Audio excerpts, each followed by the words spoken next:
O Herói de Mil Faces. O clássico estudo filosófico e transcultural de Joseph Campbell sobre a jornada do herói inspirou milhões de pessoas ao redor do mundo e inaugurou novas áreas de pesquisa e exploração científica.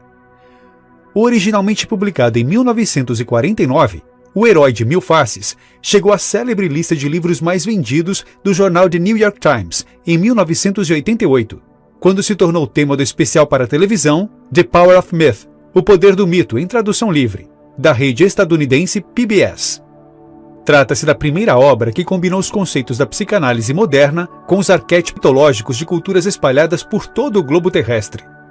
Seu objetivo consiste em identificar a relevância dos mitos para as sociedades contemporâneas e para todos os que buscam uma existência plenamente realizada. O que é mito? Segundo Campbell, a resposta dessa pergunta é bem simples. Mito é a projeção dos sonhos coletivos de uma determinada cultura. Eles podem ser caracterizados também como um esforço narrativo e de compreensão coletiva dos grandes momentos deste imenso palco que chamamos de mundo. Os passos da jornada do herói. O nosso autor estabelece um padrão extensivo a praticamente todas as formas possíveis de contar uma história, comumente conhecido como a jornada do herói ou monomito. Trata-se basicamente do enredo de todos os filmes e a maioria dos livros já escritos. Afinal, todas as histórias de todas as culturas são essencialmente as mesmas, uma vez que tentam transmitir as verdades universais da vida, refletindo as experiências de cada um, microcosmo, como parte de um todo maior, macrocosmo. A jornada do herói consiste em uma série de etapas especificamente estabelecidas, uma a uma, por Campbell.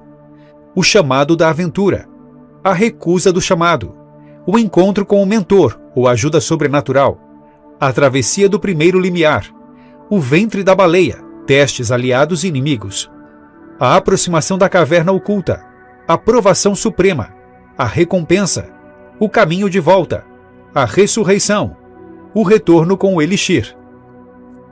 O chamado da aventura. Campbell inicia a apresentação do primeiro passo da jornada do herói com uma releitura do famoso conto de fadas A Princesa e o Sapo. Nessa história, uma princesa deixa cair sua bola dourada na água. Um sapo pergunta se ele pode ajudar, e a princesa promete-lhe qualquer coisa se ele puder pegar a bola de volta. O animal devolve o item e pede para ser seu amigo e companheiro inseparável daquele momento em diante. A princesa fica perplexa, mas não há outra solução. Ela já havia empenhado sua palavra. Mas não se preocupe, como você pode suspeitar, ele se transforma em um lindo príncipe quando ela finalmente decide beijá-lo. O sapo devolvendo a bola dourada da princesa é um bom exemplo do chamado para a aventura. O chamado é uma crise, algo que estimula o herói ou a heroína a entrar em ação. O chamado da aventura também envolve perigos, ameaças e lugares sombrios como uma floresta, ou no caso de A Princesa e o Sapo, o fundo de um lago. Um arauto deve estar envolvido, anunciando o perigo ou a tarefa a ser realizada. A recusa do chamado. Em certas ocasiões, o herói não atende ao chamado, ou não deseja assumir a tarefa que lhe é imposta. Entretanto, a história deixa bem claro, recusar o chamado é uma má ideia. Por quê? Porque leva à estagnação e à recusa de avançar na vida. O ser divino ligado ao herói o assedia constantemente, prendendo-o em um labirinto simbólico. Um bom exemplo disso é a história de Daphne, que foge dos braços amorosos do deus Apolo e, como resultado, é transformada em uma planta. Campbell observa que o filósofo Carl Jung acredita que a psicanálise encontra padrões e fixações muito semelhantes à história de Daphne. Nosso autor relata as histórias da Bela Adormecida e de Kamar al-Zaman, das Mil e Uma Noites, para demonstrar o que acontece quando o herói recusa o chamado. A ajuda sobrenatural. Para os heróis que atendem ao chamado da aventura, seu primeiro encontro com o mundo exterior e os desafios que precisam enfrentar se dá por meio de um mentor. Este, por sua vez, é um mago, um anão ou uma figura semelhante que fornece proteção para o herói no primeiro estágio de sua jornada. Esta ajuda poderia ser a Santíssima Virgem em histórias cristãs, a Mulher-Aranha em histórias africanas, um bruxo ou um deus como Hermes e tantos outros. O mentor representa o destino e serve como um conforto e uma garantia para o herói em suas aventuras. A travessia do primeiro limiar. Com o destino assumindo uma forma amigável e geralmente barbada, o herói avança até encontrar um guardião da travessia. Além deste guardião, está o desconhecido, a escuridão e o perigo. O guardião é geralmente trapaceiro e enganador, traços diferentes daquele que demonstra no primeiro contato com o herói. Não obstante, ele também tem sabedoria sobre a escuridão. Esses são os seus dois aspectos-chave. O guardião pode ser protetor e assim advertir o herói acerca dos riscos que assumirá ao se aventurar para além do mundo conhecido. Entretanto, somente passando o guardião, o herói poderá obter o conhecimento e o poder de que necessita.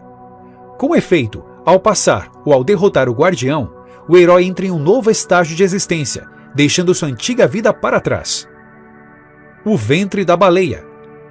Após ultrapassar o primeiro limiar, o herói entra em um estado chamado de ventre da baleia. Ele é engolido pelo poder do limiar, simbolizado por um monstro marinho ou algo similar, e parece ter morrido. Atravessar o limiar pode ser visto como uma espécie de autoaniquilação ou uma transformação em outro estado de ser. A aproximação da caverna oculta.